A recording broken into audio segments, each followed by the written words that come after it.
అంటూ ఇండియా మొత్తాన్ని నవ్వించిన రామ్చో, ఫర్హాన్, రాజు మళ్ళీ వస్తున్నారు. పార్ట్ 2 విషయంలో మేకర్స్ బిగ్ డిసిషన్ తీసుకున్నారు. ఫస్ట్ టైం సీక్వెల్ గురించి మాట్లాడిన డైరెక్టర్ రాజ్ కుమార్ హిరానీ సీక్వెల్ గురించి చాలా విషయాలు రివీల్ చేశారు. ఆ డీటెయిల్స్ ఏంటో మీరు కూడా చూడండి. 3 ఇడియట్స్ సినిమా బాక్స్ ఆఫీస్ దగ్గర ఎలాంటి వండర్స్ క్రియేట్ చేసిందో తెలిసిందే. ఇన్నేళ్ల తర్వాత ఈ సినిమా సీక్వెల్ కోసం స్క్రిప్ట్ వర్క్ జరుగుతుందని డైరెక్టర్ రాజ్ కుమార్ హిరానీ కన్ఫర్మ్ చేశారు.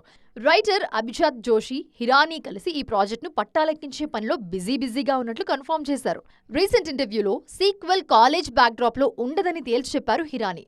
రామ్చో, ఫర్మాన్, రాజు జీవితాల్లో 15 నుండి 20 ఏళ్ల తర్వాత ఏం జరిగింది, ఆ పాత్రలకు పెళ్లిళ్ళై పిల్లలు పుట్టాక వారి జీవితాల్లో ఎదురయ్యే మిడ్ లైఫ్ క్రైసిస్ ఏంటి అన్న కథతోని సీక్వెల్ ను ప్లాన్ చేస్తున్నట్టు చెప్పారు. తొలి భాగం సక్సెస్ లో కీ రోల్ ప్లే చేసిన సోషల్ మెసేజ్ ఫార్ములాను సీక్వెల్లోను కూడా కంటిన్యూ చేస్తామన్నారు. ఈ సీక్వెల్లో అమీర్ ఖాన్, మాధవన్, శర్మన్ జోషితో పాటు కరీనా కపూర్ కూడా మళ్లీ తమ పాత్రలో నటిస్తారన్న టాక్ వినిపిస్తోంది. అయితే చతూర్, వైరస్ లాంటి ఐకానిక్ క్యారెక్టర్లు ఈసారి ఉంటాయా లేదా అన్న విషయంలో మాత్రం క్లారిటీ లేదు. ఇన్నాళ్లు రూమర్ గా ఉన్న వార్తను ఇప్పుడు స్వయంగా డైరెక్టర్ హిరానీనే కన్ఫర్మ్ చేయడంతో త్వరలోనే 3 ఇడియట్స్ సీక్వెల్ పట్టాలెక్కే ఛాన్స్ ఉందని భావిస్తున్నారు ఫ్యాన్స్.